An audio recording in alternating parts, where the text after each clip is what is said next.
We started off the evening big with two heavy hitters, and we are wrapping up exactly the same way. It is FaZe versus MIBR to finish things off. Ollie, how excited are you for this matchup?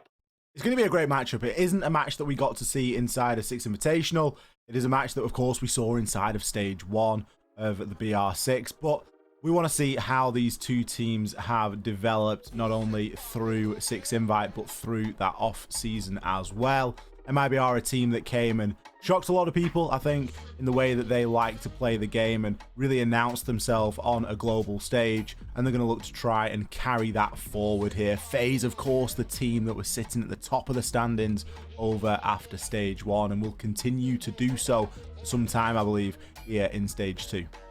Yeah, I mean, Gio, look, we said, Ollie just mentioned then, FaZe currently sitting at the top of the standings.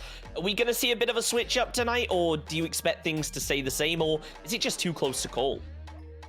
I don't know if it can immediately switch tonight. I haven't checked the maths on it, but I do think that MIBR are going to give FaZe a really big run for their money. MIBR went way further in the SI playoffs than FaZe did. They also did better than them in the Copa Elite 6 playoffs as well. So I think MIBR over a longer period of time have shown more consistency. Also, if you look at their statistics from Stage 1, there was only one round in it as far as their round differential each went. MIBR had a round differential of plus 18, FaZe had plus 17. MIBR had more regulation wins and didn't have any overtime games, whereas FaZe Clan had fewer regulation wins, but they also had more overtime wins because they actually went to overtime. So it's very close in terms of how these two teams have performed, and I think those playoffs really is what separates them. Yeah, Ollie, I gotta ask you, when it comes down to this matchup, is there anything exceptional you're expecting to see from one specific team, or is it just going to be one of those situations where they are pretty evenly matched? Sure, one made it further when it came to SI, or is it just going to be, any day could change the result? I think one of the most exciting things for me personally about watching MIBR is you never really know who's going to pop off. They've got a team of gunners, and that isn't to say that there isn't a structure in that, and that there's going to be a support and there's going to be an entry and all this sort of good stuff. They've got that, believe me. But they have got an insane ability, every single one of them, to be at the top of the leaderboard in terms of kills and contribution. And it's just wonderful to watch. Backed by Bodega as well, who is always a ton of fun to get into and have a chat with on the interview. And then you look over toward the side of FaZe, and they have that unpredictability. They're probably one of the last teams that has the most of that sort of LATAM flair that we often sort of refer to as now largely not really existing inside of BR6. FaZe are a team that have kind of held on to that, and they do play with spurts of aggression in ways that we've seen LATAM teams play for a long time. And I think arguably they're one of the least structured in that regard. You think toward NIP, Liquid, and MIBR and Team 1, they're a little bit more structured. FaZe can be that team that can just throw Cyber at you and he just goes absolutely nuts. So it really is a bit of a clash here in terms of what we're dealing with and what the two teams are capable of. Look, I know you guys are very familiar with the two teams, but there's going to be a lot of people that are new around here, such as myself. So how about we take a quick recap and look at how these teams got here? On March 20th this year, MIBR and FaZe faced off against each other at the opening of the Brazil division. At that moment, almost completely renewed, FaZe Clan replaced the ex-Golden Boys who debuted for MIBR. The match ended with a victory from Astro and teammates 7-4, and was the beginning of a brilliant journey in the BR6.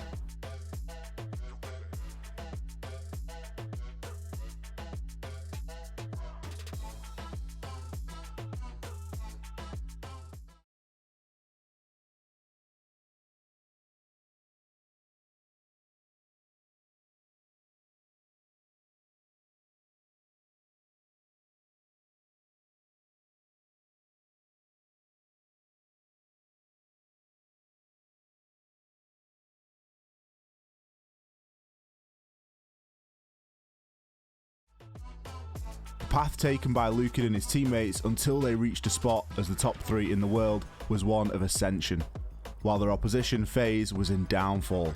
FaZe dominated the Brazil division throughout the first round. However, down the line, the team saw their performance drop, with painful eliminations in both LATAM League Finals, the Copa Elite 6, and the 6 Invitational.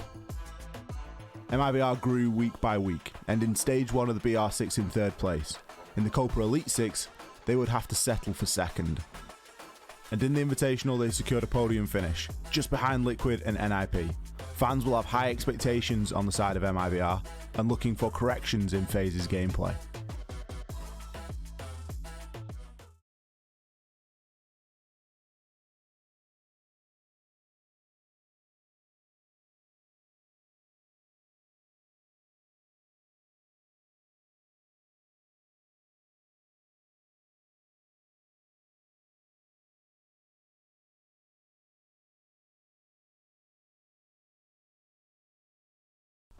It will be difficult to bet on the scores for the meeting of these two giants.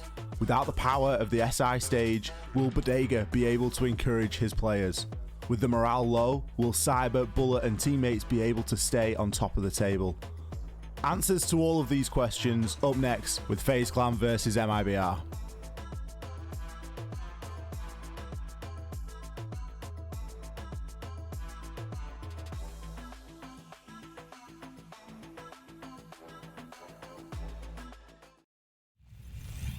Well, you saw it in the preview right there. Both teams ready to battle it out, scrapping to take this match because they are big name teams and they have a lot to prove.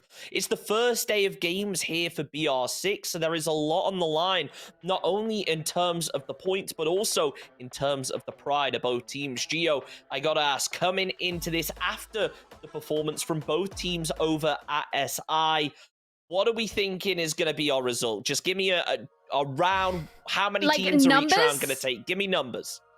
I could see I'm this being rough here, being yeah. like an 8-6 or a 7-5 to MIBR. I think MIBR are going to win, but I don't know. Maybe we end up with a Liquid NIP again, but I would assume it's going to be quite close. Ollie, are we going to end up with a Liquid NIP, or do you see it going the distance here? I think I feel like really getting put on the spot here, you know. I'm not sure, Chunk. I reckon that we're going to see it be a close game. I reckon MIBR are going to take it. I'm anticipating a scoreline 7-5, 7-4, something like that.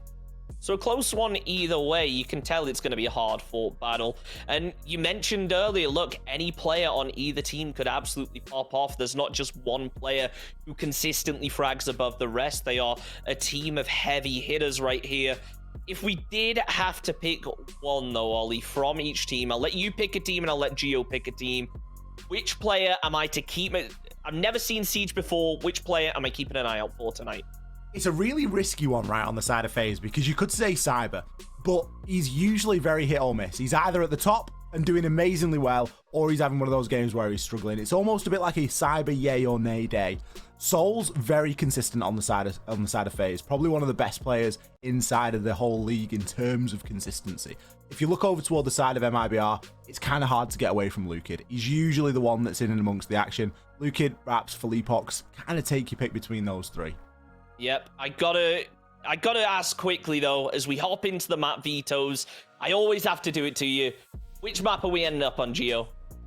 Well, if you're FaZe, you're wanting to go somewhere like Chalet or Club. If you're MIBR, you're gonna want to go somewhere like Consulate or Oregon. So I'm gonna assume it's neither of those. What's a map that's neither of those? It's not gonna be Coastline. That's as far as I'm going to go with my prediction. just spin a wheel. I think that's about where we are. We have an idea that both teams, you know, they shine on maps. So let's see if it comes down to a situation of just banning the maps that your opponents are worth at, as opposed to, you know, trying to avoid banning one of your own. I guess, I mean, we're going to find out. Yeah, Consulate, Coastline, both gone. Oregon.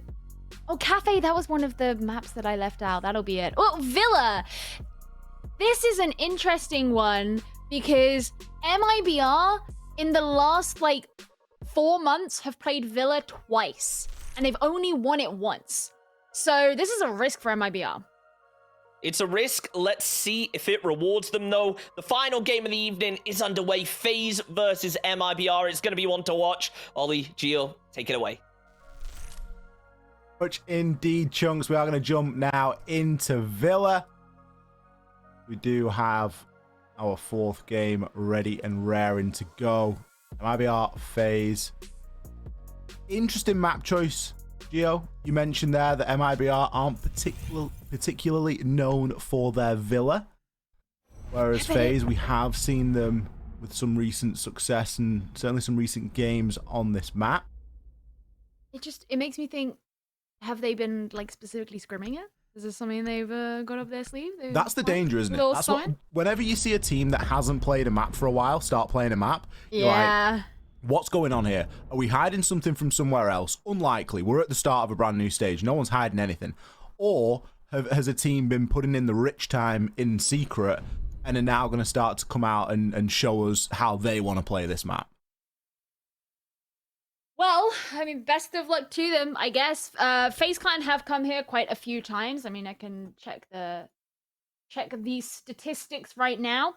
FaZe Clan have come to Villa 5 times with a 60% win rate, so they've won it 3 times. In fact, both the times that FaZe have lost on this map in the last few months have been to Ninjas in Pajamas. So that seems to be their Achilles heel is NIP, and luckily for them, they're not playing against NIP today, so don't need to worry too much about that. I would assume that as a direct result, they're going to come in with a nice swelled feeling of confidence, but then that's where we loop back round to the, do MIBR have something planned? Have they been scrimming? I mean, think back to the interview that we did with Julio after the first game that we had. And he said, we knew in SI and we knew in stage 1 that one of our big problems was so we have specifically worked on and that turned out to be something they did incredibly well today. So it could be a similar story. We know that Villa is one of our weaker maps, so we've specifically worked on it. Kind of interesting to see Ash being picked. Something that Chubbs kind of alluded to in the previous interview, and it hasn't really been anything worth talking about just yet because Ash hasn't been played all tonight. Ash has been nerfed. You will notice that there are 2 breaching rounds now instead of 3. And the R4C has received some recoil pattern adjustments as well to make it a little bit more difficult to deal with. The Rap's obviously feeling like it's something that's still worth bringing. Obviously, in the case when Zafir is a thing, is something worth considering why that is the case, why Raps isn't just opting for Zafir, who on paper now could be seen as better Ash, but Flores being used to take control of these main stairs. Again, another really key example of just how important those drones can be.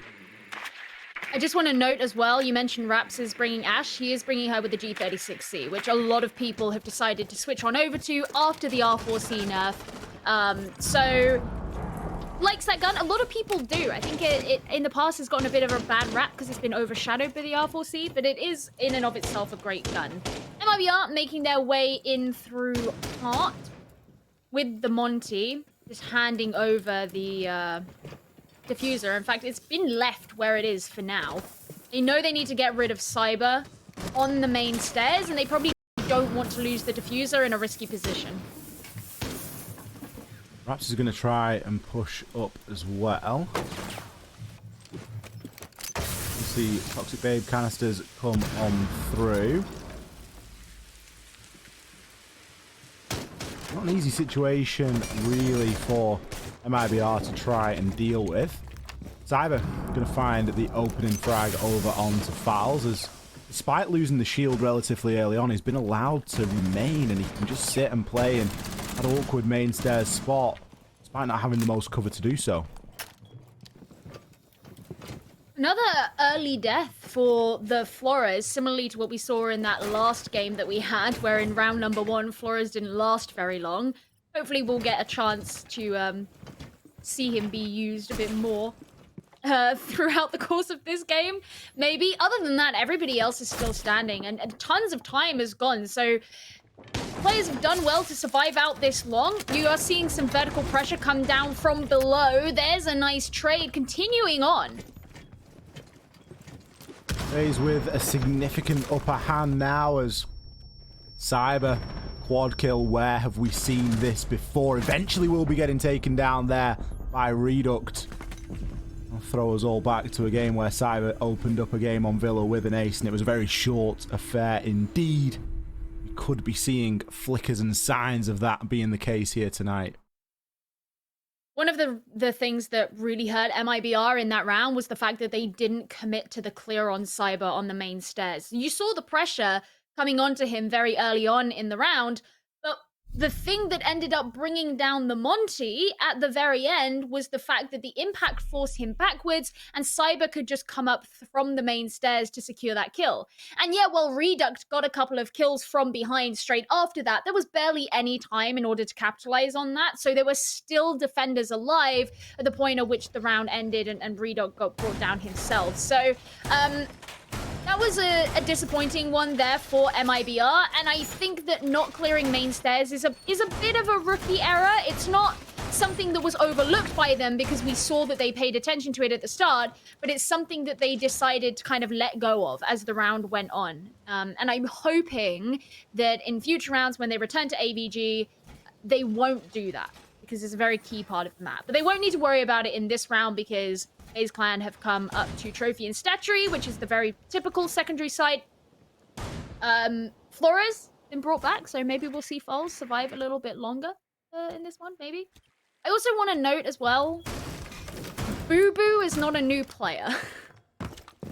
No, it's certainly something worth Boo Boo bringing is up. bullet. Yeah, Boo Boo is going to be Bodega, who is, of course, the coach of MIBR. Felipox, Oh, my bad. unable to be in attendance for this game. For whatever reason, we haven't got any confirmation on that. All we know is that Boo Boo is going to be Bodega. So, someone that can talk the talk, let's see if he is able to walk the walk. Now, we didn't know this going into this game, so I do apologize, but it really kind of changes the way that we have to view this matchup, in that we know MIBR aren't going to be firing on all cylinders here tonight. They are going to be playing with a coach. They are going to be playing with a substitute, essentially. So it is going to make things a little bit more difficult, especially when you factor in the fact that they're going up against FaZe, and you double down and say, this is Villa, a map that FaZe are known to be quite good at. It really does start to pose a few more questions, and you know what, maybe answer a few more as well. If MIBR knew that they were going to be going up with a substitute, maybe that's one of the reasons why we've ended up on a Villa, because they knew that it was going to be a tough ask anyway. Obviously, time will tell, and we'll see if they have new ideas. Certainly the Flores, for the time being, has been ticking a few boxes here for MIBR, and we've seen it have quite a reasonable impact. Bear in mind as well, it does force a role swap within the team. Falls is usually found on the hard support. That's going to be taken by Bodega for now. Cyber bringing down Raps. Ash taken straight off the board. Once again, the opening frag being afforded over to FaZe Clan. Soul's going to try and find some success as well, as Lukid will fall, but he is going to be downed in the process. Reduct knows that that is the case and could get caught out thirsting after the kill. Instead, just going to try and hold on to the angle, but he's going to be broadcasting his position to any defenders that could be lying in wait. Val's going to try and see if there's any information that he can gather. Of course, these Flores drones, not only for blowing stuff up, they're also a great source of information. The fact that you get 4 of them means that you've just got a bit of an extra chance. Info for the time being, though, isn't going to help matters. As Cyber lean in to that power position, start to shut things down. Last couple of kills coming in very quickly there for FaZe. That was very quickly ended, and we did go on quite a lot in that round about how these role swaps within MIBR are going to affect them, how working with a coach instead of one of your primary players also going to affect them. But the end of that round, you can kind of tell why that is. And that's not to take the credit away from FaZe Clan. They absolutely earned it. It's more that it stacks up, and it means that you can end up with people going down where they shouldn't, slightly less. It's almost like for someone like Falls, for example, he usually plays on a lot of their support roles. He's taken on the Flores here, so he's not playing hard support.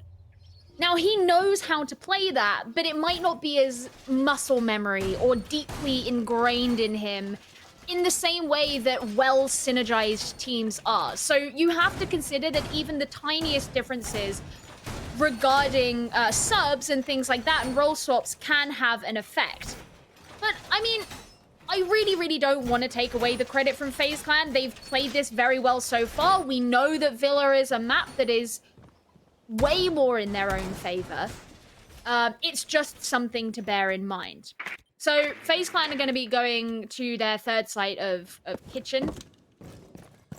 And, I mean, look at all the operators that they've bought. Kitchen is usually typical to see something like a Pulse. You want to be putting pressure from below to the floor above you. But this time it's like, yo, we're going to steal your information. We're going to keep tabs on you. It's basically the government. So they're trying to slow down MIBR as much as possible, ensure that they have every piece of info on them to make it harder and harder for them to push.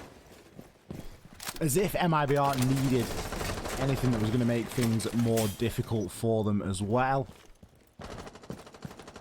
Not coming away with all too much in the opening 2 rounds. Maybe a change of site again could be something to give them a little bit of an edge. Top 4 roam clear so far, going quite successfully. Redux on the Jackal, able to ping out any players. Currently going to be Inox tracking an Echo. As we anticipate, the Echo is going to be playing on the floor below. Oh no, rotating on up. In fact, it's Cyber at the moment that's being caught out inside of the old Trackle. He will go for the repeat. Gets himself back up these astronomy stairs and can just look to challenge in now through Bathroom into Cubby and just see if there's anything that he can gain. Playing quite confidently, but conscious of the fact he could be very easily taken out there.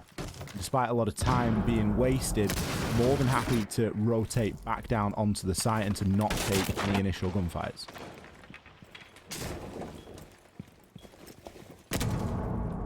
So far, no deaths. Lucid looking down from above, but also wanting to make sure that none of those defenders are up there with him. The answer to that right now is no, and Raps is also up there, so they can watch each other's backs. They both join in with opening up the floor and trying to shoot in. There's some gunfire coming in onto Raps. He takes some damage for it, but can't yet find the aggressor. Eventually, he will be able to search out souls there, finding that vertical kill. Giving somewhat of an advantage toward MIBR here. Now it's really going to be on the players of FaZe to fight back and to try to vertically challenge onto the attackers upstairs. Cyber does something to put some shots on in. A yellow ping alerts him to the push that is likely to happen. Yeah, caught out unfortunately there for him in a flash as Dega going to look to try and push on in and get that plant down, but he will be unable to do so. A C4 sails in from Astro, as do a good number of kills. Lucid is able to reply along with Fouls. Cameraman has rotated all the way upstairs and can now look to try and drop on in and be a real pain in the backside, and will be just exactly that. Finding that final frag, assisting his teammate Astro there as FaZe continue their flawless streak. Another instance of very little clear being done by MIBR, and once again, it is not for the fact that they didn't try. They were actually pretty effective in being able to open up as much of the floor as possible, but it seemed every time there was gunfire going through that floor, it was from the ground up, and the member of MIBR who was feeling it couldn't really find a victim in return. So eventually you have to push down. Eventually you've got to do something. You haven't opened a ton of space for yourself, and they weren't all together either, you know, like one guy goes in, tries to plant. There's not a ton of attackers there for support to hold on to crossfires, to hold on to trades or anything like that. And it just means that you can kind of be picked off one by one. It's a difficult situation. It's frustrating. It's annoying. But the answer to it is you need to be more decisive and definitive with the kills that you're getting in the lead up to that. It's kind of strange, right? Because we saw MIBR get the opener there. They just weren't able to really capitalize when it came down to pushing onto the site, and despite being so close to the plank going down. 1C4 was all it would take. Back up to Aviator and Games Room we go. Previously, when we saw this site, we did see Cyber pressured quite heavily on that main stairs area. We also had a bit of a change in the attacking lineup. Instead of the Monty, Bodega has opted to bring Hibana. Maybe this speaks to a slightly different approach, which I would be kind of surprised at, because we saw Fowls be very successful using Flores' drone to remove the shield at the top of main. But for the time being, players look to be quite focused toward the master bedroom side. You know, it's nice to see clears that come from this direction, and I think that if MIBR were to go back for the kind of direction of clear that they went for before and didn't get the main stairs, like they had that issue before, then that would hurt them a lot more. But if they're going to be coming in from the north side of the map, they don't need to worry about that as much. Now, they do still have these positions over on the veranda, as it's officially called, the study balcony. And you can tell that they're looking to push in through study without wraps. I guess. I don't think he was over there, but Cameraman does get the first kill. Again, I think this is the third time now that MIBR have been on the losing end of an opening engagement. Raps just didn't fancy it, did he? He was like, you know what? It's looking a bit tough moving on in there, and instead is going to be manning the drones for the round. You can see him flicking through all the different points of view. Reduct likely going to come into an engagement here, as Bullet is going to be inside of Astronomy, but there's the player in Trophy. Almost a perfect bait and switch, and well, for all intents and purposes, it basically is. Cameraman picks up his second kill. Oh, 5 versus 2, and you really start to see MIBR struggling. All left now in the hands of Bodega, as he is going to be left to try and push on in. 1 versus 5, not a position that any player wants to be, and at least, well, especially not a position that a coach really wants to be in. Could choose to take a minute, do the coach thing, have a conversation as a team, and it looks as though that is what these guys are going to try and do. MIBR need to come up with something here, Gio, because this is very quickly becoming a FaZe game. Yeah, look, if your coach is playing for you, then every moment can be a tactical timeout, if you really think about it. But it's true. It's probably the right decision for Bodega to just kind of sit behind this wall. No one from FaZe is going to go out and chase him. I love how safe he got himself, by the way. Oh yeah, he's back. He's back in the game. Let's ace it. Ace clutch, Bodega. Let's go. I don't think it's going to happen. Yeah, maybe not. It's not gonna For me, when we were first talking about the idea of them doing a master site clear, I was hoping actually there were going to be quite a lot of them. It was like a split push. So you had 3 coming in from the top half, 2 coming in from study, which in and of itself isn't necessarily a bad idea. But I think the fact that when one person gets picked off, the team seems to go into this kind of flurry. And they're still having the problem with main stairs. Luke got picked off at the bottom of main stairs. They knew Cyber was on the stairs. No one had killed him. You can't just walk out into the bottom of main stairs, into the little lobby area, if you know someone is there. It's entirely unsurprising that he got killed. And part of me wonders if all 5 of them even had gone up through Master together, maybe there would be more of a protective force around them that would allow them to actually break through the top floor with more success. That's not necessarily a strategy that I would want to see any and every team play, because oftentimes if you do the one-dimensional push, it doesn't always work out. But I think being splintered on their multi-dimensional pushes is hurting MIBR potentially more than they would be hurt if they all went in together. From the outside looking in, it looks as though MIBR are trying to play the same way they play when Philippox is with them. And that isn't something that is going to be as achievable, regardless of who the substitute is. It's no slight onto Bodega. It's just you're dealing with a team that has experience playing together and have been through a major tournament and done really well. to then remove a piece of that puzzle, it is going to affect and it is going to hurt in a way. And they are going to have to go, not quite back to basics, but back to almost a pseudo buddy system where they're not able to necessarily always achieve things out there on their own, and they need to try and play for those trades a little bit more effectively, as it is something that is seemingly hurting them. And going down multiple rounds never really helps either. I think they've probably had the toughest start they could have done, attacking onto Villa. Known as a map that is favoured by the defence, especially a team like FaZe and what they're able to bring to this map. It really does start to create quite a recipe.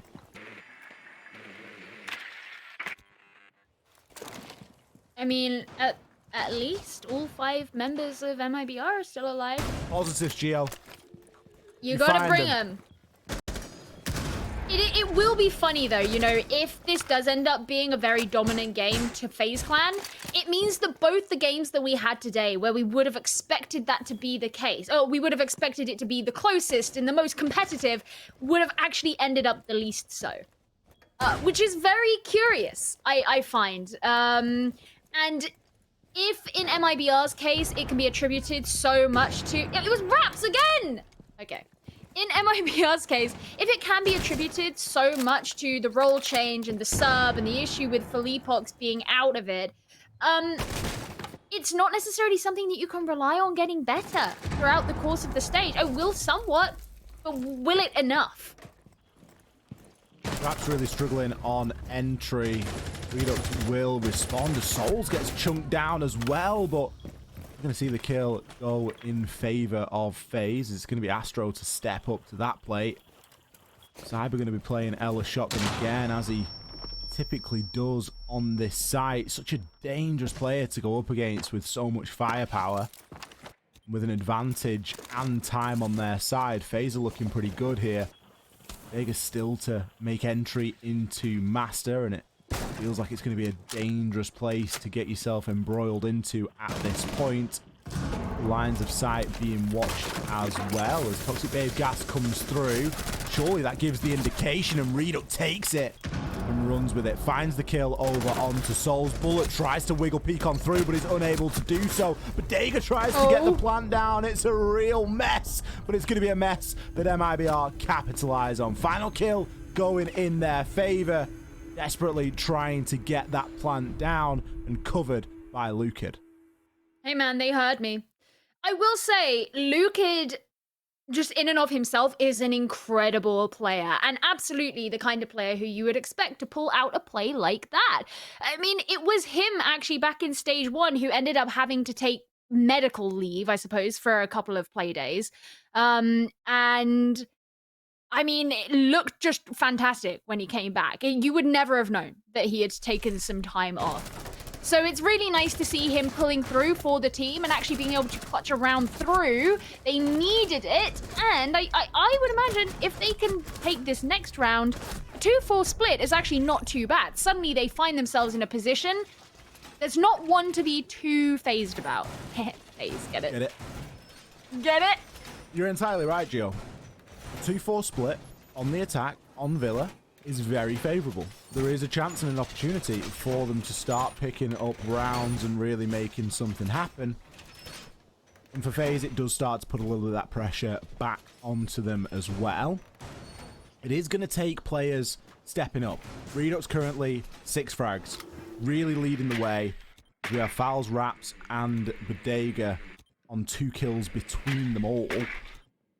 Sure, we're maybe not looking toward Bodega for the world's amount of kills, but certainly the other two, especially with Raps being your entry, kind of want to get a little bit more out of him than that, and still kind of weird to see him sticking that Ash pick.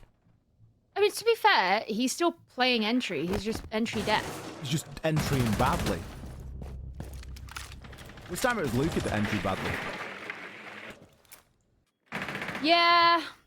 It is frustrating that this is just a pattern now. MIBR, like they're good enough to be getting the opening kills and they're not getting them. They can get the second from opening kill, and that is a trade onto Cameraman who secured the first. That's a nice kill from Reduct too, springing round to get Cyber. So MIBR have got themselves in the man advantage, and this is nice. This is what they've needed. It's something they've struggled to acquire for themselves throughout the course of this game so far. And with one of them as well being the Vigil, that could have been a really pesky roamer, a really difficult defender to go against if he was still up and alive. Basically means as far as roam goes, Bullet's sort of the only one out there. And I would imagine that those 3 remaining players of FaZe Clan are actually more interested in being together than they are in being off on a split roam. Especially when Bullet's the one that still has a C4 in his pocket. He's going to want to try and get the most out of that. He will likely make his way downstairs to do so. But that means that all the time in the world and all the space has been given over toward MIBR for them to start opening up this floor, which they can do so, seeing as they brought 9 breaching charges. Doesn't matter that they lost Lukid straight away. They've got plenty of soft destruction to try and open up all of this floor. They're going to be able to do so.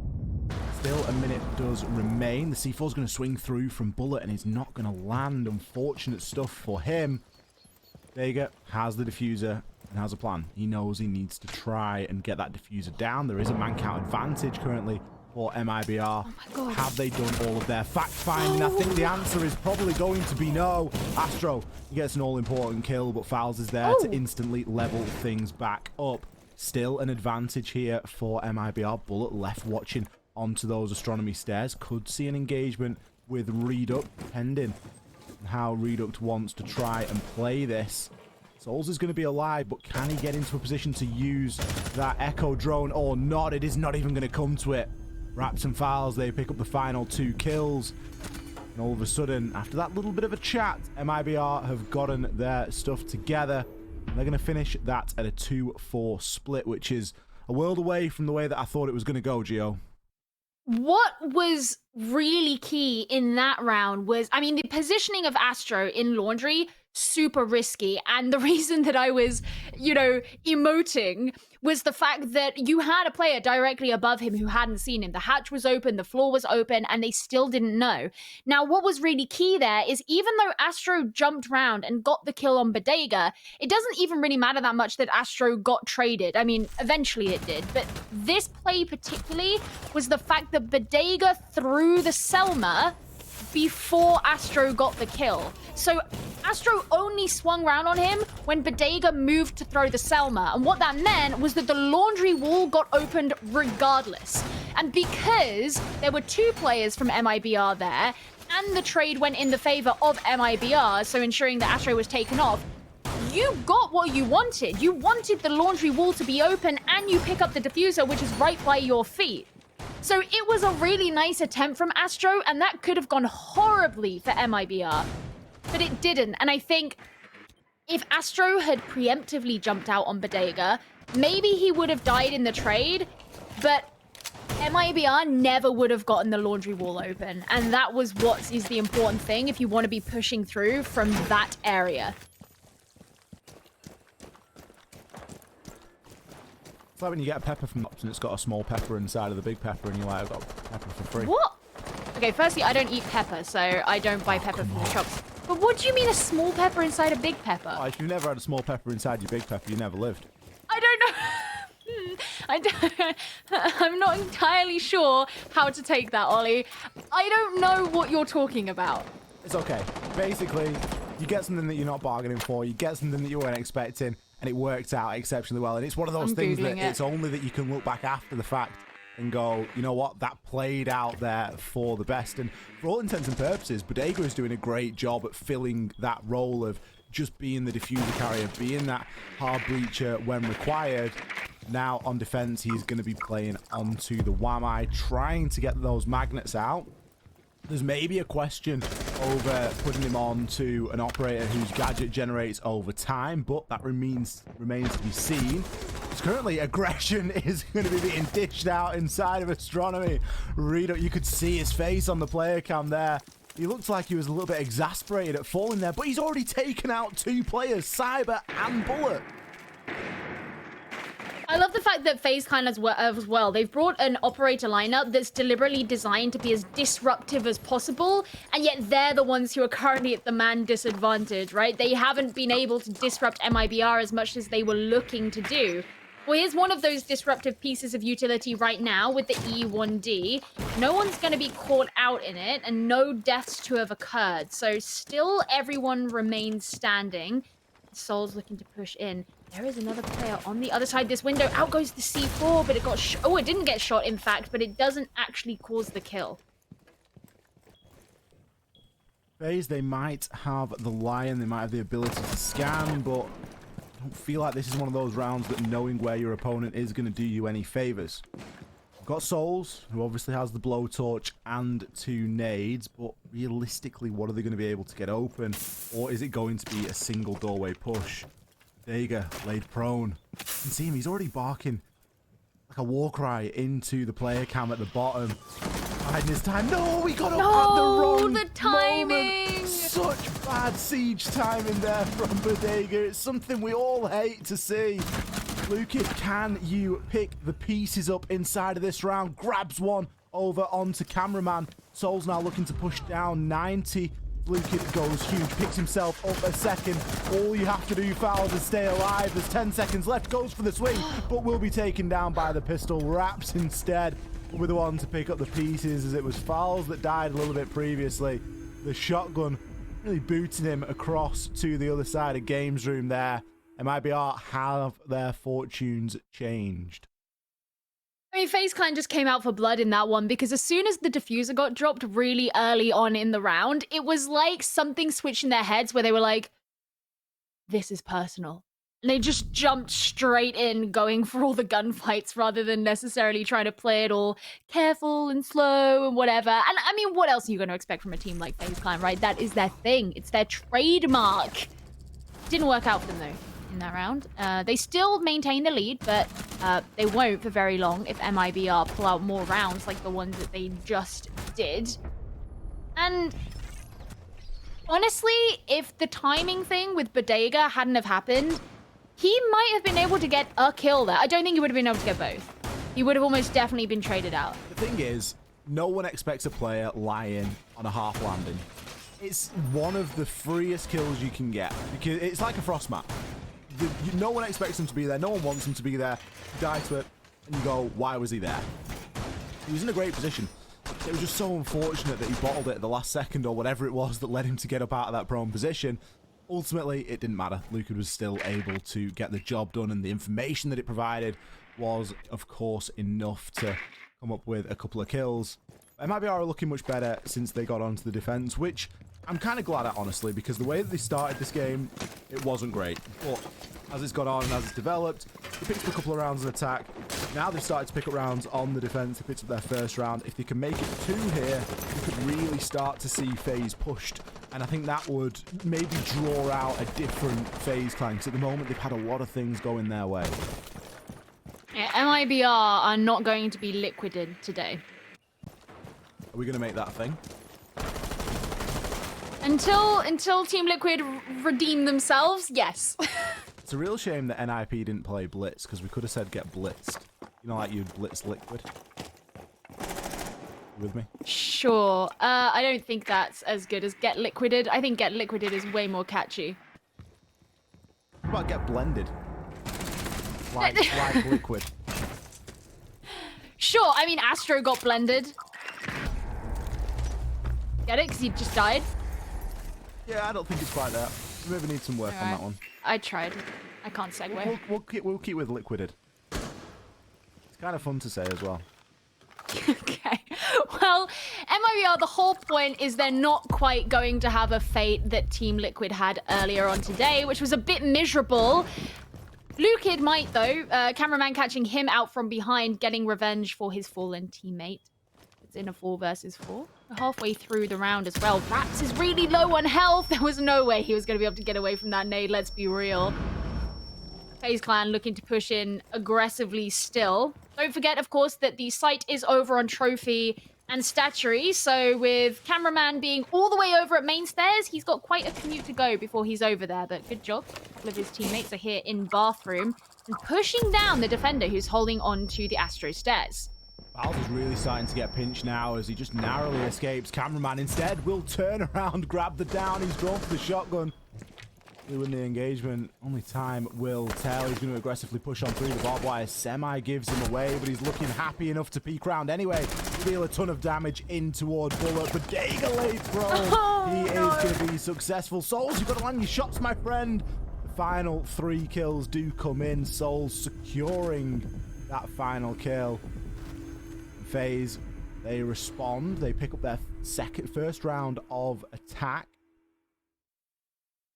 This is where it starts to get dangerous, Gio, because MIBR, they have been on a bit of a resurgence. They've managed to pick up a couple of rounds in a row, but we can't forget the fact that FaZe, they're 1 round away from match point, 2 rounds away from closing out the whole game. This is where it really starts to get a bit dangerous for MIBR. MIBR have decided to go back to the same site, Tropheus and Estatuus, which sounds a bit like Trophy and Statuary, so that's how you know it's legit. Only a little bit, but yeah. A bit. I'm sure it does more in the actual Brazilian Portuguese accent. But regardless, they're going back to the same site, which suggests that they feel that there was something that they could have done better, and they know how to execute on that immediately. But there's also that risk that you run. You know, we just lost this site. As soon as FaZe Clan realized that we're going back here, well, they could, in theory, just repeat what they just did. Now, obviously, there's more nuance to it than that, but it's just to give you an idea of what the 2 sides of that coin are. I don't think FaZe Clan have changed their operator lineup. No, FaZe are really rocking with this sort of new Vogue lineup that it's kind of a bit of old sprinkled in with a little bit of new. We've got the Lion, we've got a Twitch, which is, I think, a great operator to bring if you're going to start to bring a Flores and try and play around those drones a little bit more, because you're going to be able to deal with any sort of mute jammers or any obstacles that come along in your way a little bit more effectively, albeit not perfect. The main reason you're going to bring Twitch, honestly, it's going to be for the smokes and it's going to be for the F2. Flores being brought as well, so it's kind of a typical FaZe Clan lineup where they still do like to bring the Lion, and it's something we've seen them bring quite a lot of late. All of these ADSs are down here with Foles, who we saw get pinched and pushed up on quite aggressively in the last round. That will maybe help him stand steady and still where he is, but, you know, they could also just be shot straight off of the wall. So you got to see how that one's going to go. This is kind of aggressive posturing from Raps. I'm wondering if he's going to keep going, because he's found himself caught out in engagements one too many times. You don't want to get yourself caught off too early, especially when FaZe kind of going to be so aggressive. It's Bodega who ends up getting killed, and there are those ADSs as well. Oh, Boo Boo got a Bobo. Honestly, I nearly said Boo Boo. Boo Boo got a Bobo, and he got himself taken on down. Throwing Souls really making MIBR sting here. Nice shots from Reduct. Be able to take down Cameraman Luke as well, joining into the action. Some super nice stuff here from the final 2 players on the side of MIBR, and they've done something to get themselves into a 2 versus 2, make it a 2 versus 1. This is not a round that they should come away with, certainly based off the way that it started. Astro, he knows that somebody is inside of Trophy, but he's only got intel as to one of these players. You can already see a bit of a crossfire being established. Reduct, he steps up, back to back with Lukin, and they're able to come away with a huge round here for MIBR. So it hypothesized about when you go back to a round that you just lost, is it because you feel confident, or is the risk of the attacking team taking it 2 times in a row too much? Well, in that case, the answer was MIBR had their beat together, right? So, I mean, they hit some nutty shots in that round as well. It's almost like something switched on in them, and they were like, yeah, absolutely not today, Satan. That was a really good round for them, and great. And they are now ever closer to evening things out once again, which is not something that they have achieved so far in this game. But getting into the 1-round deficit zone puts pressure on FaZe Clan. But MIBR are going to be going to kitchen for the first time on their defense. And once again, you enter into this situation where it's like a new place, a new defense to pull out, something new to face up against. And I think so far for MIBR, it's been a bit difficult. It's been touch and go. Doesn't mean it's not going to work out. And maybe as this game has been going on, they've simply been understanding and reading into FaZe more and more.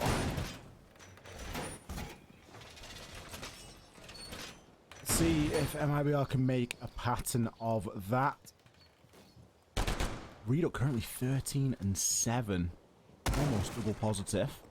I get the feeling that there's a chance for that to really start to run away as well if he continues to play in the same vein as we've seen him do previously.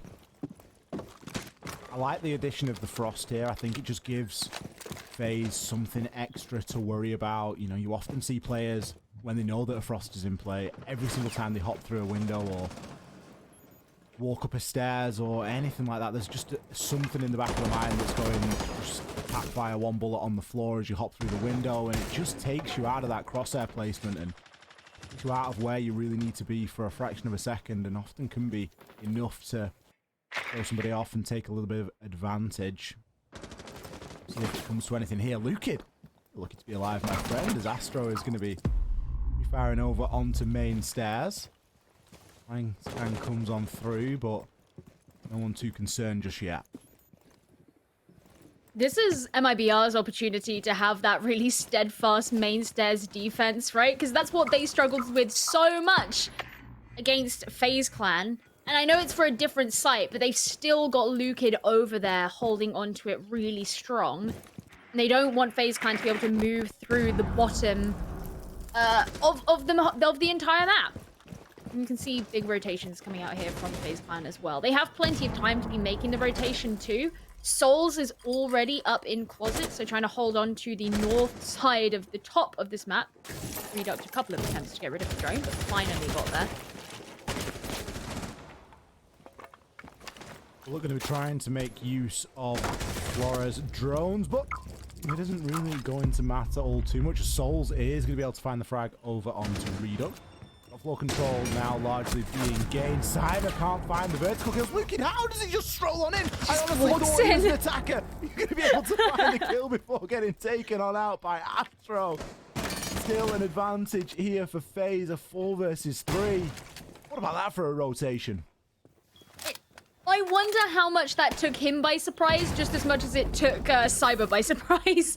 He probably wasn't expecting him to be right there.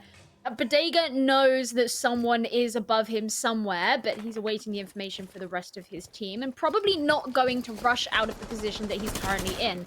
We're getting to about half a minute remaining, and FaZe Clan need to make the push in. You can see Astro was checking for the pog mats, but Bodega's getting ready. He knows someone's coming in through the door, but Astro wins the 1 versus 1 out.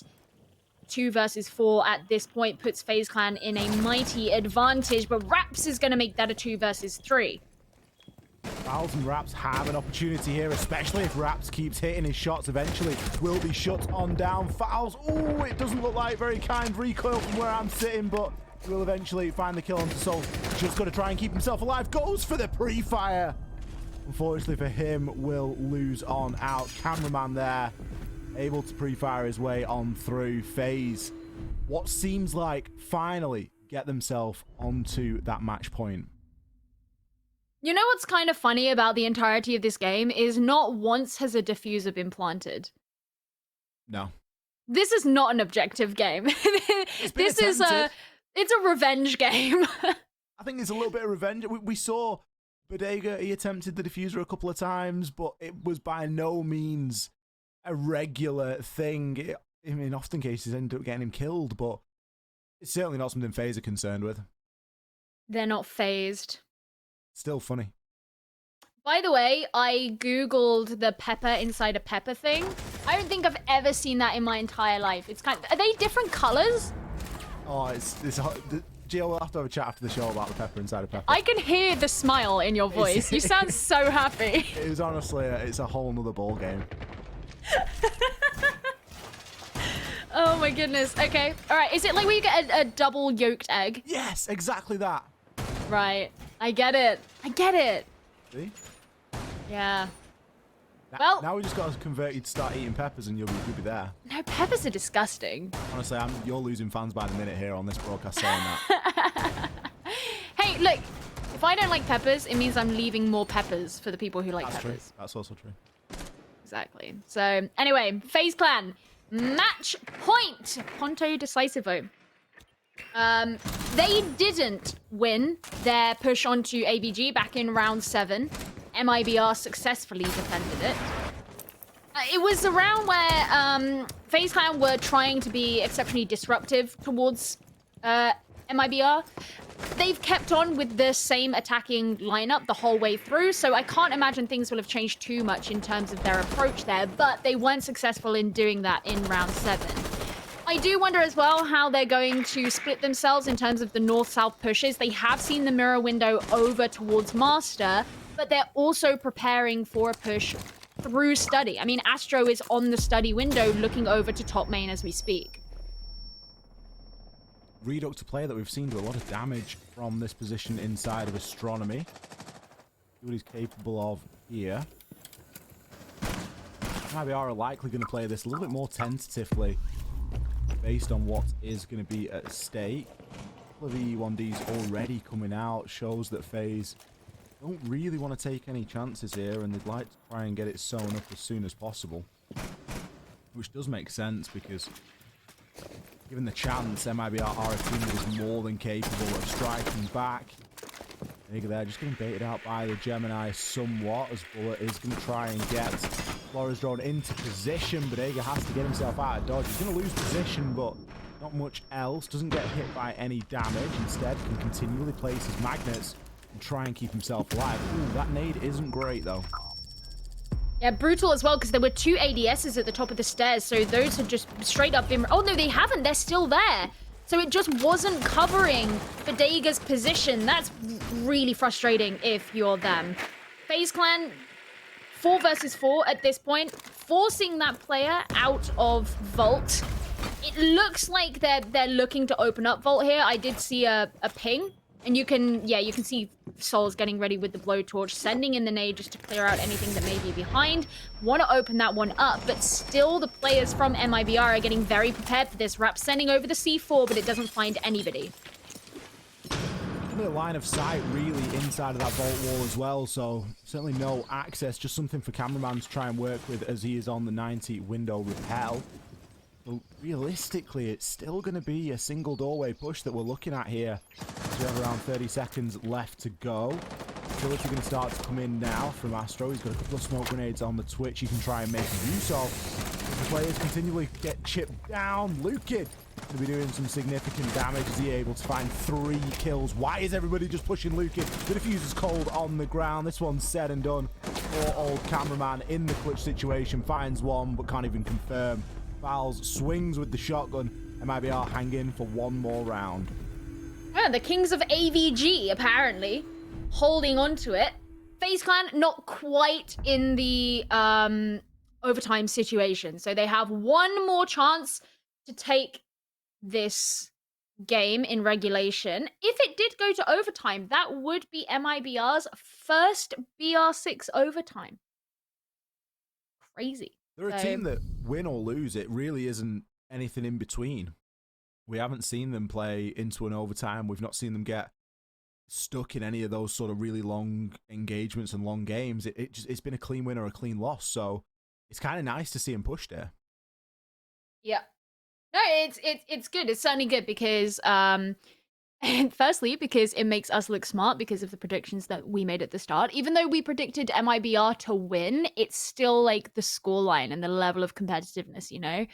And it's nice as well, just if you are MIBR, given how difficult those first few rounds were. I mean, the first 4 rounds of this game were just FaZe Clan taking everything that they wanted and making life hell for MIBR. MIBR trying to find their footing. You know, they've brought in Bodega. He's not part of their squad. He's the coach. So trying to just feel their way through. And as time has gone on, they've found it easier to do that. I don't know if easier is the right word, but they found more success in doing that. And it feels like they're warming up. So if you're MIBR, this is great. If you're FaZe Clan, it's a bit annoying. We are just going to be in a short break, but we do have the beauty of watching some player cameras, so this it saves you guys at home from watching me and Gio too much. But we've got player cameras up on the screen at the moment because we do have a little bit of a headset issue for Fouls, I believe, as he's going to get himself back into the lobby super quick. We have it paused, we have everything ready to go. We are just awaiting his return. Kind of a poignant time because obviously this being the second time that FaZe will be on the match point, and obviously if they lose this, we will be headed into an overtime. It's worth noting, Gio, that at the start of this game, we were unsure on the roster for MIBR, and we didn't really know that they were going to be playing with Bodega as the substitute for Felipox. I think Felipox was even a player that I said you need to keep an eye on in the pre-game. So for them to still be able to come and bring it this close without arguably without their same lineup, no argument about it, without their lineup that they went through Six Invitational with, is very impressive stuff from them. Oh, I totally agree. Especially as we did really lean on the fact that MIBR had a very successful run in the SI playoffs. They made it all the way through to the losers finals, which they came down to from the upper bracket finals, where they lost to Team Liquid, and that's what pushed Team Liquid through into the grand finals. So to get that far was insane. They did exceptionally well. But it also means that that is the roster which we saw get that success, and unfortunately it's not the roster that they can come into stage 2 of the BR6 with. And things like this happen. You can't help it. You can't help it when more important things have to be dealt with outside of the server, but you still want to show off to the world how well you can do. And when you know that you have such accolades and you know that you have such prowess and promise and power and whatever word beginning with P that you would like, it's very frustrating that the world isn't going to see that, at least not for now. Good stuff indeed. MIBR certainly giving a good enough account of themselves, especially Redux. He's certainly one that's worth a little bit of a highlight. Played out of his skin and is a single reason, along with Luke, as to why they are still in this one. There was a big 2 versus 4 clutch that they were able to pull off that kept them in it. That wasn't for that, and FaZe would have already likely walked away the winners here tonight.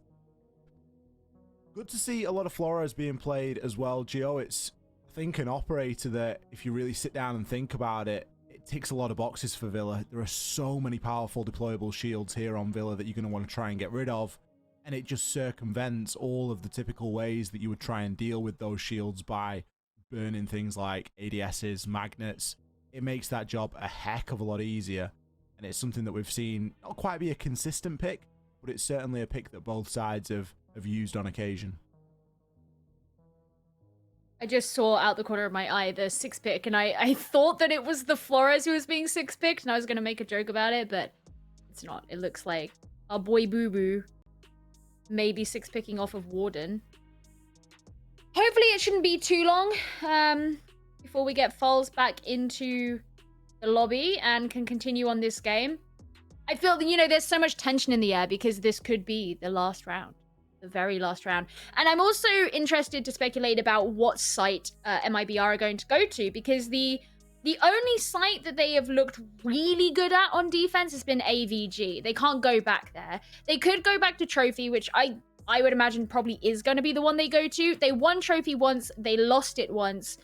So they could win it again, I suppose. They've proven that they can, but I wonder that because they lost it the first time, I wonder if it's a bit too not necessarily set in stone to guarantee that they're going to win it another time. Yeah, quite possibly. It's always a difficult one, isn't it? Especially when you get something that's going to sort of shift all of the momentum out of the game like this.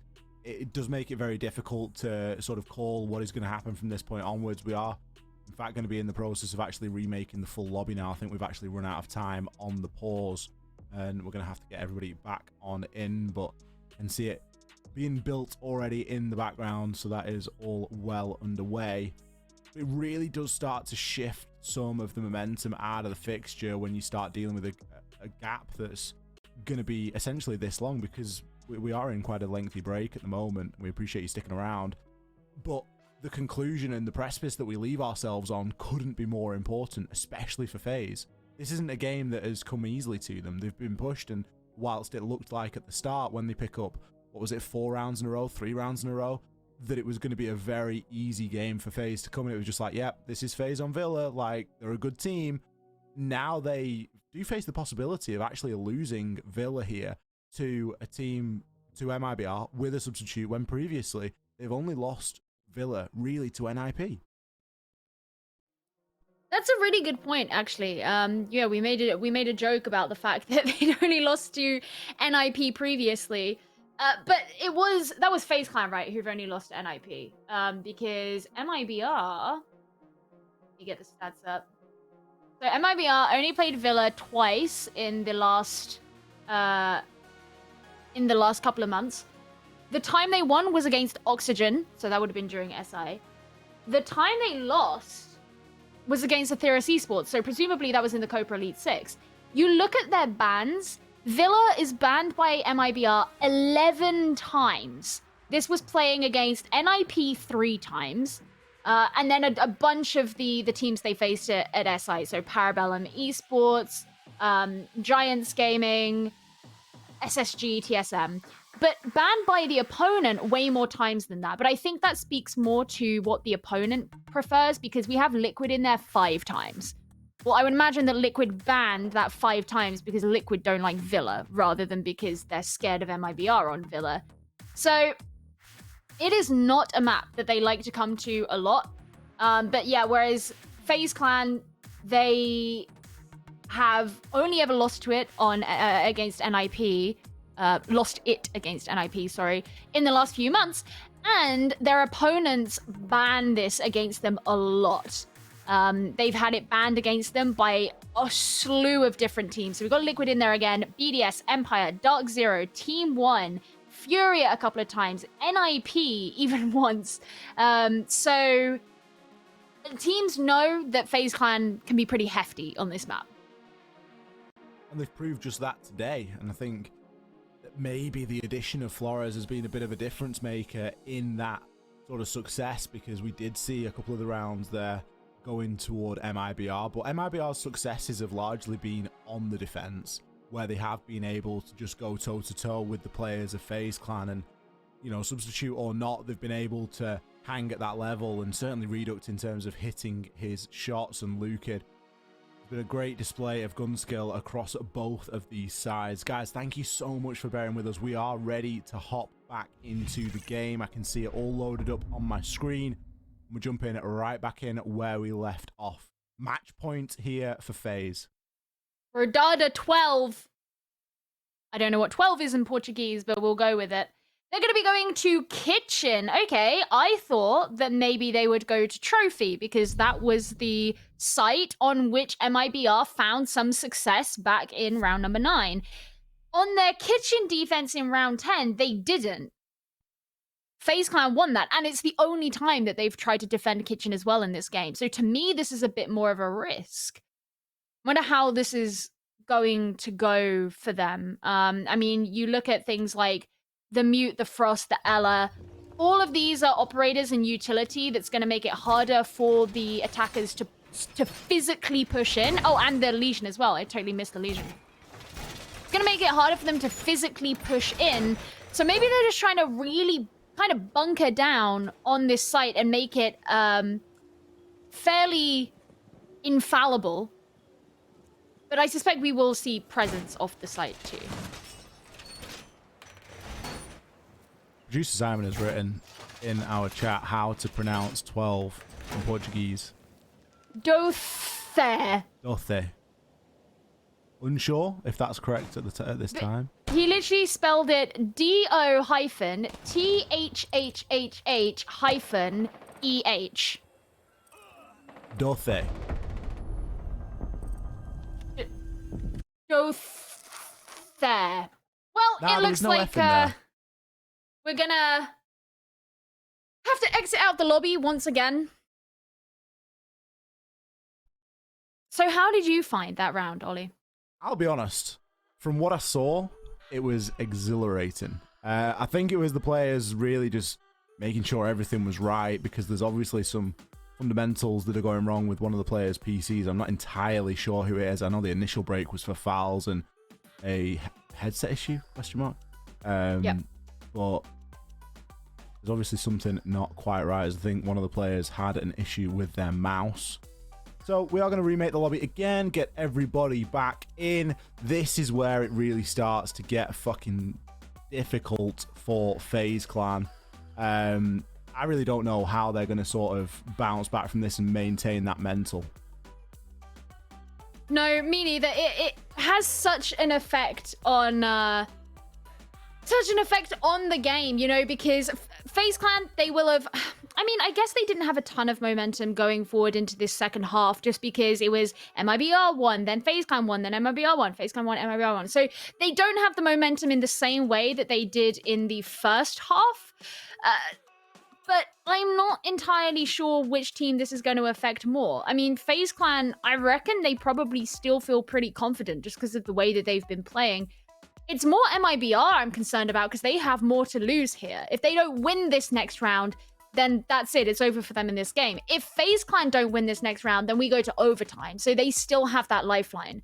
Now, it gives the teams plenty of time to discuss what it is they want to do.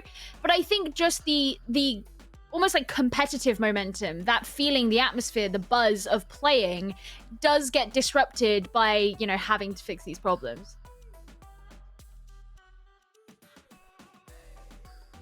Well, I don't know who this favors at this point in time. Does it favor FaZe? Does it favor MIBR? And see that we've got all the players back in the lobby save fouls, so I'm not sure if he has the same issue or is struggling to get himself back on in. But as soon as it gets underway, we will let you know.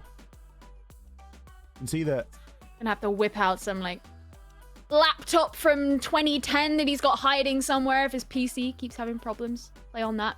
in Caramel is tidy, just let out a massive yawn. Oh, I don't have the thing up. I didn't see. Oh, I've got it up side by side at the minute, and yeah, all right, no, I've got it up now. let out a bit of a yawn. I thought you were talking about me at first. I was like, I didn't yawn. No, I can't see you. I can see the players. Yeah, they're just chilling. Yeah, okay. I was saying how like, yeah, they can discuss like their plans. They're not doing that. No, they're they're just not. chilling. They're just like, you know what? We just want to get this game said and done. We've been on match point now for what feels like 15 minutes, and we don't seem any closer to get into a conclusion.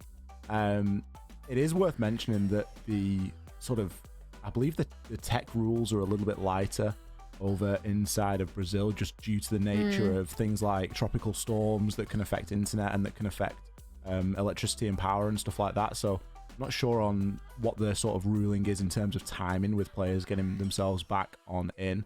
I'm sure it's not going to come to that today. I'm sure that we'll be able to get fouls back on through, but it's certainly worth mentioning and starting to think about, as FaZe are still on match point and they are primed to, well, they did look fairly well primed to take the whole game, but you just wonder what this is going to do to sort of suck that momentum out. And with MIBR being that ever-posing threat, especially when you've got someone like Bodega. Who else would you rather spend 15 minutes with if you were on the side of MIBR or any team inside of BR6 than Bodega? That guy is surely going to keep you entertained.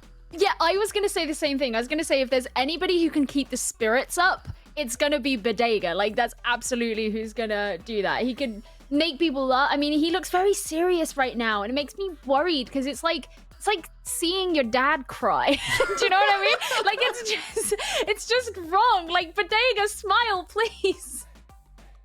I think it's probably quite different for him, you know, let's be honest, being on this side of the PC, because typically he'll be watching over the shoulders of the guys playing and, like, you know, being able to see what's going wrong and all that sort of stuff. So it's it must be quite nerve-wracking really for him to be there and to be getting watched on over.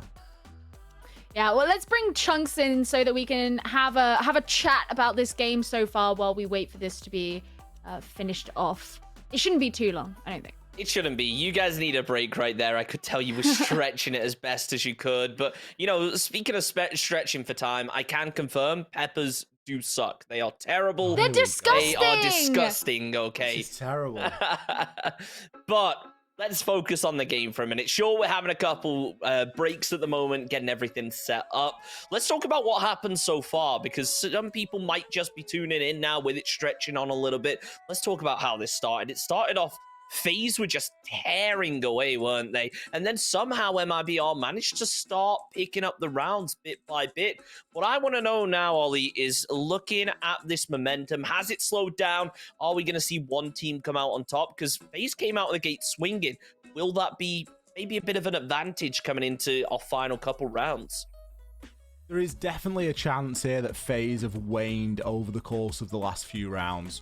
And especially over the course of this break, things really weren't going in their favor. But then you could argue and you could sit the other side and you could say that they've had a chance to sort of mentally reboot and mentally shift themselves. And, you know, they may be coming out of the gate the same way that they did in the opening half of the game, which was pretty terrifying, to be honest. But that is defense, it is Villa, and it is FaZe. We know what they're capable of doing on this map, and with that side. For me, the question mark at the minute is over MIBR, because they're the guys that have got the technical problem with Falz and his mouse, whatever that is. That's the side for me that's got the unsurety. They've got a problem to solve currently. Falz is probably head in the shed, distracted, like worried about getting the mouse or whatever it is that those guys are doing, and it just takes the mind off the game. Whereas the FaZe guys can sit, and we saw from the player cams, they're fairly relaxed. They're kind of chilling. They know that they're one round away from, you know, locking this one off and getting off to bed, sort of thing. So that's really the mentality, I think, and where probably both teams are at. Yeah, I think it's a fair one to say. Now, we talk about MIBR as they did struggle when they first started out. Obviously, playing with a coach is a bit of a rough one, having a substitute. But you got to give them credit, I feel like, Gio. They have done big things to be able to close up the gap and to be able to take it this late into the game. Yeah, I mean, I think one of the big things with MIBR that certainly improved over the course of the match has been that they stopped falling so early in those opening engagements. That doesn't mean they're getting all of the opening engagements themselves. It just means it wasn't like free real estate for FaZe Clan. But what also came in hand with that is the fact that they've looked a lot more confident when they're taking swings, when they're going for 1v1s, you know? They always say, if you want to actually guarantee that you're going to get kills, you need to do it with confidence, right? And they have looked way more happy to actually take those engagements, whether that's the opening engagements, whether it's in the middle of the round, whether it's towards the end. And you can see the way that they have they've improved over the course of it in a lot of cases because of their gunfights. And it doesn't just come down to, oh, he can aim, oh, he can shoot straight, but it's their positioning as well and the way that they are all relative to one another. And that's certainly improved over the course of the game. It absolutely has. And what I want to ask you now, Ollie, is one thing. Is earlier on, I think Gio mentioned it during the game, when it came down to round 8, MIBR lost a round while defending, and then round 9, they decided to go for exactly the same site. Why do you think that was? Do you think it was maybe they identified a small problem in their gameplay, or whether it was just a case of, let's try and reset and run it back? Typically, teams will go back to the same site when it was a very small thing that went wrong. It might be a gunfight they lost, they felt like they shouldn't, might have been a bit of someone out of position. It wasn't like a fundamental, there to counter strat for that site. So typically, teams will be more than happy to go back somewhere if all they've done is lost a 50-50 gunfight, or they could have done something a little bit differently. And it's sort of small things that you can sort of change and adapt along the way, not looking to reinvent the wheel, just looking to go back and retry what maybe didn't work out the best the first time around. Yeah, well, we'll see if those teams can make those adjustments, because I believe that the game is back on now. Ollie, Gio, let's wrap it up. Yeah, I mean, I think they're just waiting to see if if everything's all good. Okay, I guess we're going straight into the game. Yeah, there's apparently an issue with the current patch where sometimes players will lose mouse control. But it looks as if it's been resolved, so Falz is back in it, and maybe he can help lead his team into overtime. Quite possibly. I think it's something that happened a little bit over on the NAL as well, so certainly not a issue that is specific to LATAM, but glad to see that we've got everybody back in and we can finally bring our 4th game to a conclusion. See exactly how FaZe want to try and approach this. They've had enough time to think about what they would like to do. The site was locked in way back when. Obviously, due to it being a issue that started after the round had started, I would imagine that the sides have to remain the same, and I'm not seeing any significant changes in operator. I know that we had a 6-pick on the side of MIBR during the pause, and I'm sure that's going to just been allowed to have flown on through. So things looking fairly standard here as FaZe do choose to approach this quite carefully, but Bullet doesn't know his luck. Finds Raps in the middle of nowhere. Yeah, that was a really nice kill. Certainly commend that one. FaZe is going to have to drop off a bit because he's out on his own. One of the other things you have to bear in mind as well is because they did enter into the lobby before we were back into the game, they may have been aware of the 6 picks that both of these teams made. So on the side of FaZe, that was Maverick to Hibana. On the side of MIBR, it was, I think, Warden to Ella. So those picks may not have been so secret to the enemy team. FaZe with the initial advantage now, as they did get that opening kill over onto Raps. He's left to try and man these default cameras. Redux in a bit of a dangerous position downstairs in the basement. Not sure if he's been accounted for yet. It's quite the flat approach, really, from FaZe. They're looking to push their way on through. They have kind of gone for a little bit of top floor control, but didn't seem to have opened up any significant lines of sight. At least Fowls is happy to play inside of the middle of sight, pretty much undeterred. Position to continue to do so. Flores drones coming on in now as well, trying to gather out a little bit of that info. The impression it's going to be quite bloody here as we enter the final 35 seconds. A swing in from cameraman. Not going to result in all too much. Instead, it's Cyber and Astro to find most of the frags as the plant is going down. And oh dear, looks as though it could be a flawless. FaZe have very well indeed planned what they wanted to do inside of that break. They finally take it before it slips away to an overtime. A map that they started very dominantly indeed ends in a similar fashion. A flawless round for FaZe there to close things out on Villa. We speculated about what they may be talking about as a team. Well, looking at the player cams and seeing they weren't talking about anything, looking perfectly relaxed. And FaZe show that, yeah, they didn't need to discuss much. They just run, gun, and put MIBR in the dirt, apparently. 7-5 victory for them. A game that turned out to be more competitive than it looked at the start. But either way, FaZe Clan show that they are still on top here in Brazil. Absolutely. Wasn't necessarily the most orthodox way to get a win with a break like that. It is always a bit of a shame, especially for MIBR, as the problem was on their side. But FaZe came out and it looked rejuvenated. A flawless round. It really didn't seem as though MIBR stood much of a chance there once the execute came in and the frags started to fly. It was pretty flawless from FaZe. Yeah, well, I guess let's bring Chunks back in. It's not been very long, so he can come join us, hang out, chat about this game or that really long round that we just saw. Yeah, long time no see, guys. It's been a while. How you been? How's the weather, hey? No, I mean, what a way to end it for FaZe. A flawless victory in the end. Beautifully done. It's got to suck for MIBR. They had technical issues for the longest time. We had such a delay. It might have killed the flow, but it might just have been the case where FaZe, they were just on top form today. I mean, think about the first kill that was secured by Bullet. It was kind of happenstance. It was almost luck. Not that he could hit it, but that just someone happened to be there. So as soon as they got that opening kill, it gives them momentum, it gives them space, it gives them an opening, and they perfectly capitalized on that. FaZe have never been afraid to get aggressive. So once they open that first kill, and especially with one like that, I don't think it was too much of a trouble for them.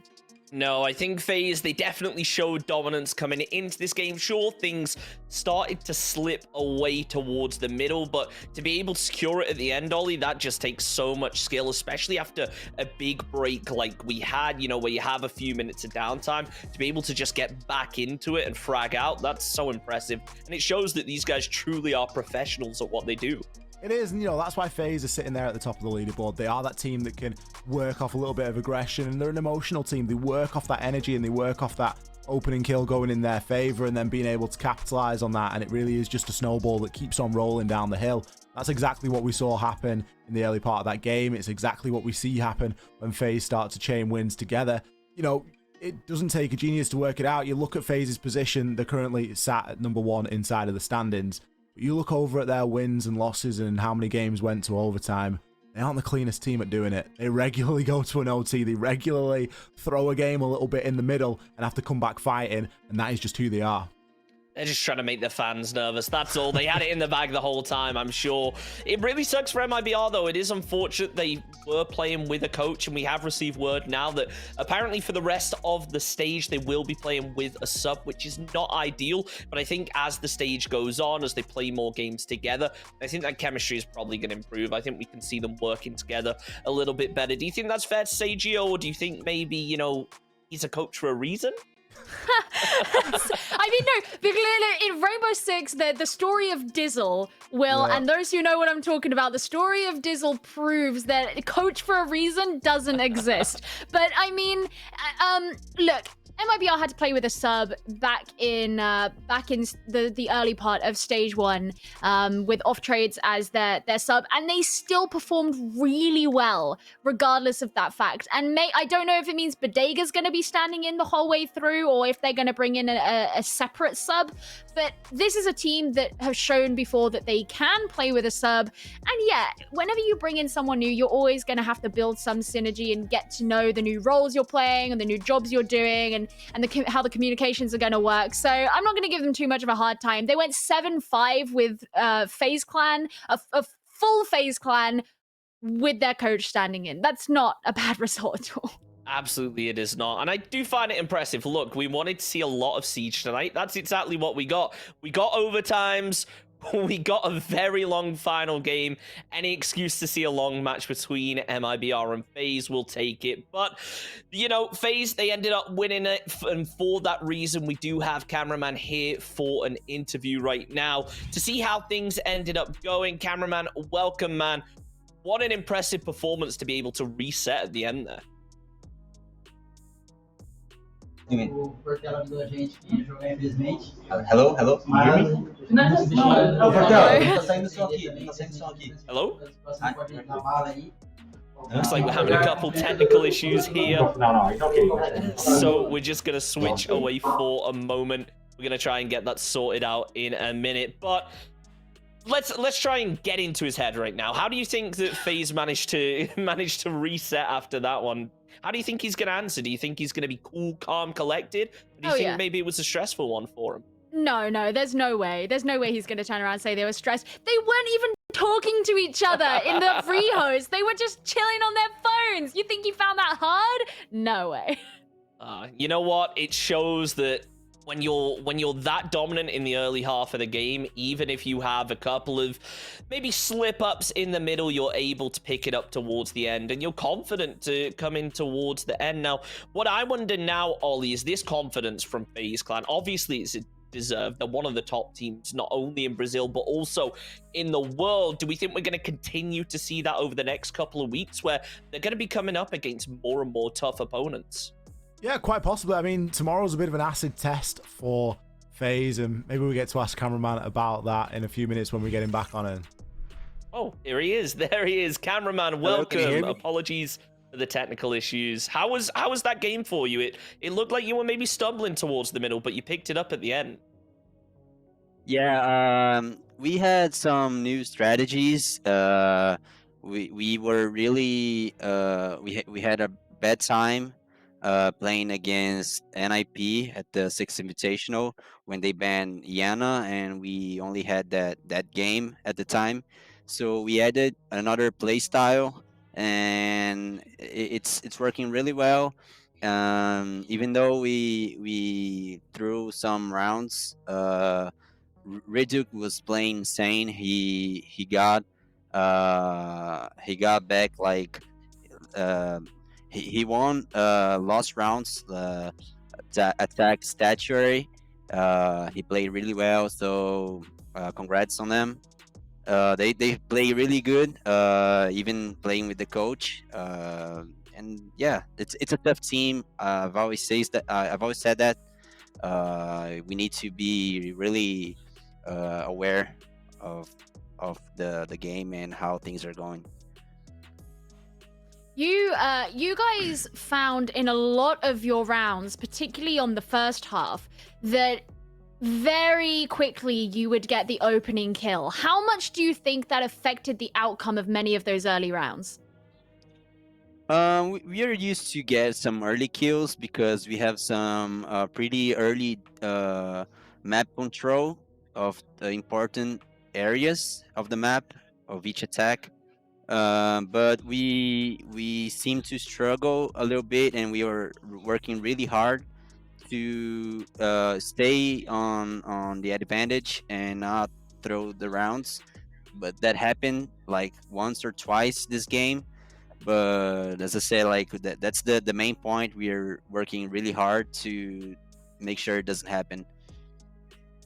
Cameraman, something I wanted to ask was, were you surprised at all at going to Villa? Obviously, it's a map that you guys are really good at. It's a map you guys have played quite a lot. On the side of MIBR, not so much. Were you surprised at the map? No, no. They used to like Villa. We used to ban a lot against them. That was the map where I was thinking about that they would choose. I was not sure if they were gonna pick Chalet or Villa, so everything was like we knew we would play Villa. I am really curious. During SI, you guys got into the playoffs, but you didn't get as far through as you maybe would have liked. Going into stage 2 of the BR6, are you at all worried about whether any of the other teams will overtake you guys for the top spot? We always need to be worried because we are like now I can say that we are in the best region of the world, so we have really good teams Yes. now. Yeah, you can.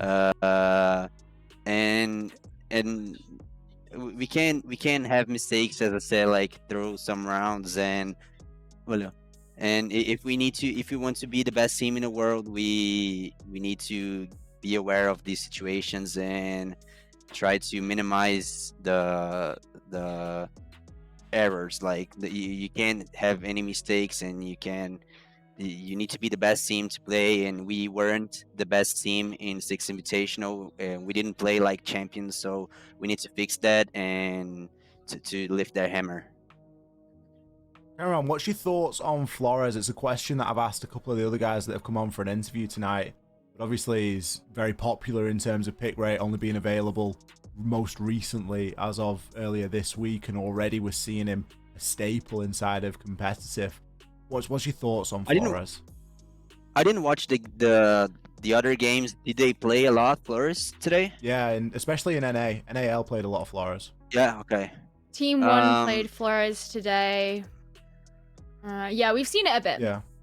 Yeah. It's a pretty strong operator. There's so much utility, and we need to get rid of the flashbangs and 1 or 2 drones, in my opinion.